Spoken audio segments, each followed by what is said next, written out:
and then I'll do the voiceover on it. Sherry, BBC, a very biased, public, British public corporation. When we are talking about crime against humanity, when we talk about genocide and all these things happening in Nigeria, they're talking about Mauritius now, but earlier on, broadcasting here. I was just watching it downstairs. So what they were showing earlier at the beginning of this video, which is a continuation of what they're doing, one ṣàlàyé nípa how gas flare is having a big impact to people in the southeast, Delta side and all that. But what they will never tell Nigerians and the world is the crime of atrocity for the purpose of bringing us together as a one country.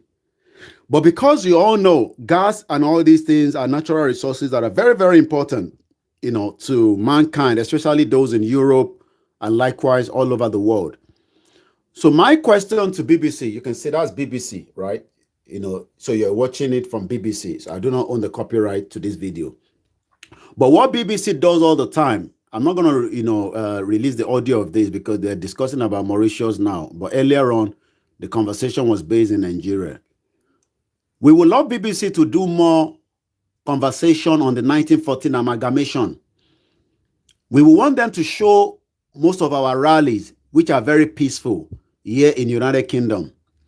We want BBC to invite Professor Banji Akintoye and all our different groups, whether it's Global Directorate, Ilana UK, YSM, to come and discuss on the round table in their studio here in London about why Nigeria should continue.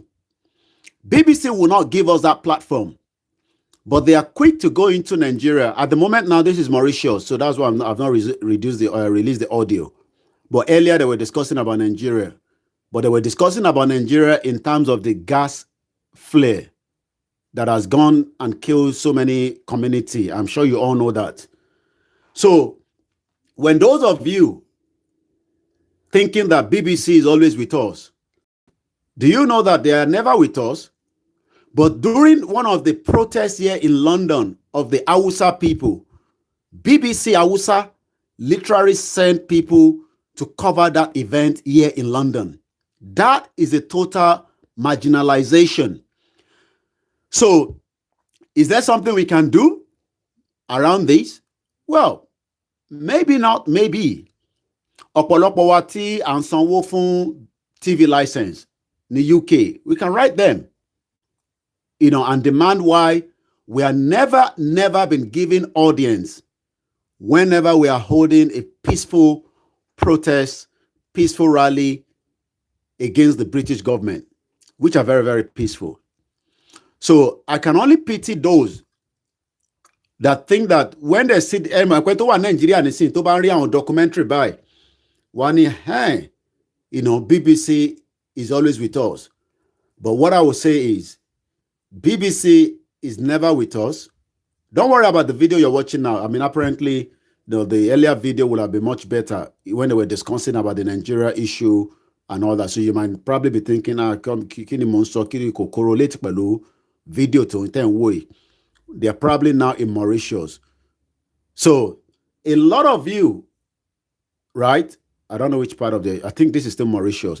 And again, what they are doing again is they are moving the gas. Okay, let's see if we can get the audio now. Just a little bit of what they're discussing. But definitely, like I always say, again, it's just one community in Mauritius. This is a documentary, so I won't worry too much about the audio as well. So I'm just going to reduce the audio, So, but the most important thing, Timofeki, those watching this video at the moment and those that will watch it later is when you're thinking that BBC will talk about Nnamdi Kanu case as an example. Remember, Nnamdi Kanu is a British citizen. Well, I mean, he's got a British citizenship or whatever anyway. So, but yet, BBC have not given the Biafra more headline. We, the Yorubas, have demanded to know why this amalgamation put together by Great Britain, why is BBC not giving us the platform to come and discuss this on a round table, to come and discuss it, within their, their offices? But they are not going to do all that. They're never going to do that. But what they can do is they can send in their investigative journalists or blah, blah, blah, in different part of the world and investigate different things. So, but like I said, I wish they can take us back to Nigeria where they were discussing. I didn't start the video early, but I hope you understand my point. Yes, we're demonstrating by ignoring BBC TV license fee. Well, you have to pay the fee anyway, because the fee, is something that according to the lawyer you have to, but you can demand to know what your money is being used for. So, I'm not sure whether they will take us back to Nigeria. That's why I'm just trying to hold on to the video, because I can stop the video now and they'll come back again. But if that's the case, I don't mind coming back. But I hope you just got the message in terms of this bias corporation. You see BBC Yoruba, BBC Hausa, but BBC Yoruba refused to cover all the Yoruba rallies in UK. They have the means, they have people working with them that are Yorubas. They could have sent somebody to come and cover those events. But LOC, BBC Hausa, I think it was last week, when they had a protest here against the atrocity happening in Nigeria, BBC Hausa covered that event. But we are not going to give up with all our medias that are talking every day. We have to now use those platforms to continue to educate and tell people, some of these crimes. So I'm going to stop the video, but Tobak Pada City, Nigeria, I will come back again and we will continue the conversation. They have the money, but that money that BBC is using is the TV license that millions of people are paying here in the UK, where they can send in people down there and do whatever they have to do. But the most important thing is, why have they refused? So many times we've been in their, at their headquarters here in London, but they refuse to use those videos for a purpose known to them. Have a very good evening. But like I said, if they come back with the Nigeria one, I might come back again. Bye for now.